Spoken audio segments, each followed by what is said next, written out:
Eu tenho tanto pra lhe falar, mas com palavras não sei dizer como é grande o meu amor por você. E não há nada pra comparar. Olá, meus amores, bom dia. Como foi que aproveitaram esse feriado? Aproveitaram bem, né? Um dia para descansar. E agora vamos começar nossa aula. Então, vejam só. Hoje vamos estudar apenas geografia. Abram os livros de vocês na página 44, onde vamos continuar as invasões, certo? Vamos lá. Outras eu quero, para iniciar, quero que vocês me acompanhem na leitura, tá bom? Para vocês entenderem o texto, para depois conseguir responder a atividade, tá bom? Vamos lá. As invasões. Outras nações europeias, como França, Inglaterra e Holanda, tinham interesse nas riquezas que havia no território brasileiro e, como não reconheciam o Tratado de Tordesilhas, exploravam facilmente nossas riquezas, assim como Portugal. Entretanto, Portugal pretendia tomar posse de todo o território da colônia e, por causa disso, muitas lutas foram travadas. Os franceses invadem o Brasil. Com a criação do governo geral, ficou difícil para os franceses contrabandearem o pau-brasil e fundarem colônias. Mesmo assim, eles resolveram criar suas colônias no Brasil.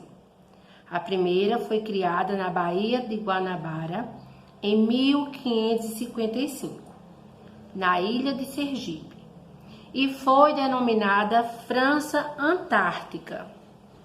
Hoje chama-se Villegaignon, em homenagem ao chefe da esquadra francesa invasora, Nicolas Durand de Villegaignon, Baía de Guanabara. Aí está um mapa para vocês verem. Os franceses aliaram-se aos tamoios e fundaram o Forte Coligny.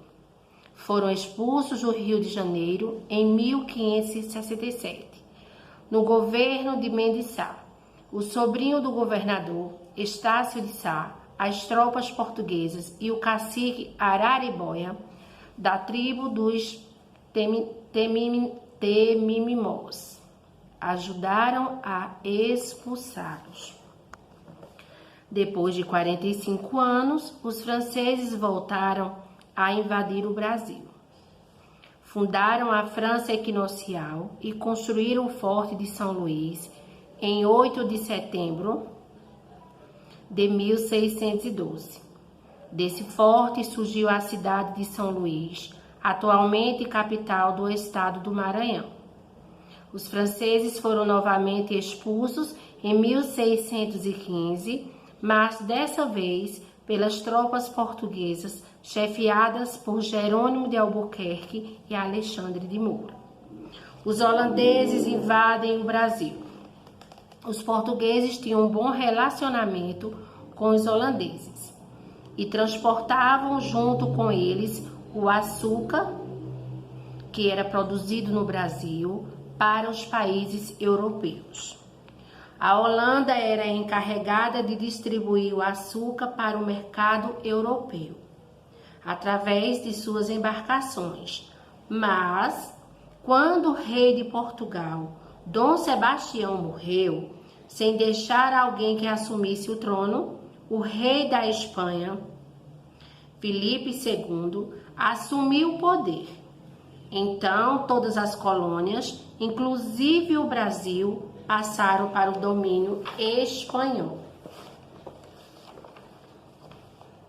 Página 45, viu? A continuidade. Sentindo-se prejudicados, os holandeses resolveram invadir o Brasil. pois eram inimigos dos espanhóis, porque a Holanda, que antes pertencia à Espanha, havia declarado a sua independência. Então, para se vingar, os espanhóis proibiram os holandeses de explorarem o açúcar do Brasil. A invasão holandesa, primeiramente, ocorreu na Bahia no ano de 1624. Então, minha gente, os holandeses prenderam o governador Diogo de Mendonça Furtado e se apoderaram da cidade de Salvador.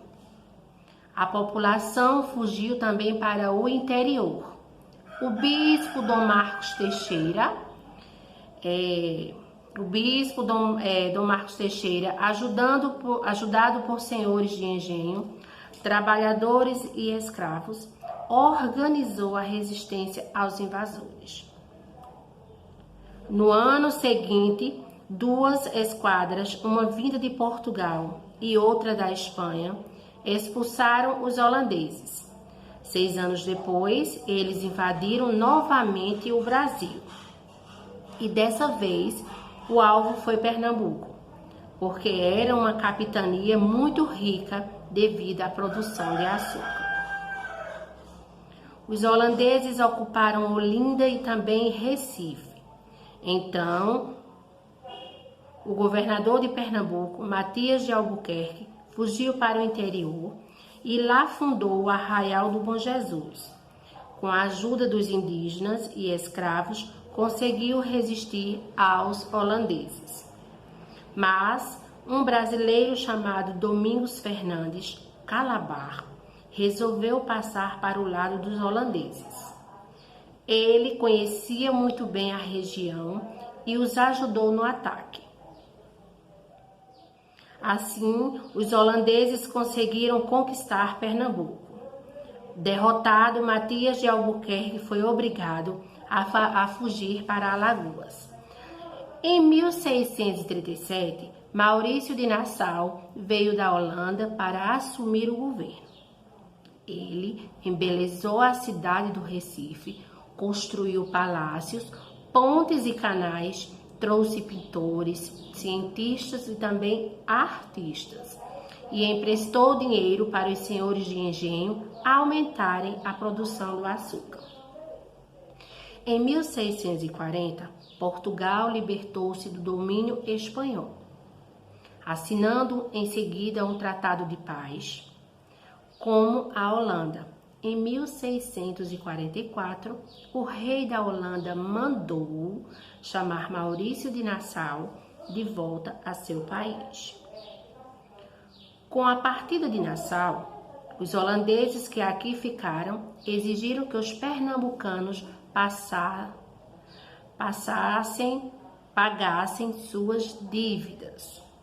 Revoltados, eles resolveram recomeçar a luta pela expulsão de holandeses de Pernambuco. A luta dos pernambucanos contra os holandeses foi chamada Insurreição Pernambucana e durou 10 anos.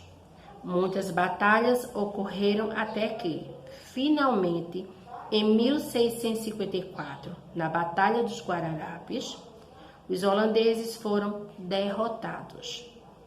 Quando os holandeses voltaram, levaram mudas de cana-de-açúcar e iniciaram a produção de açúcar nas Antilhas para vender na Europa. Então, minha gente, o texto da página 44 e o da 45 é sobre as invasões. Aí fala também das invasões francesas invadindo o Brasil e também sobre as invasões holandesas que também invadem o Brasil. Aí na página 46 e na 47 eu tenho um pequeno exercício de acordo com o texto da página 44 e da 45. Tá certo, meus amores? Então é isso, nossa aula de história é da página 44 até a página 47, tá? Então vamos finalizando nossa aula de hoje e amanhã, se Deus quiser, estaremos aqui de volta. Beijos!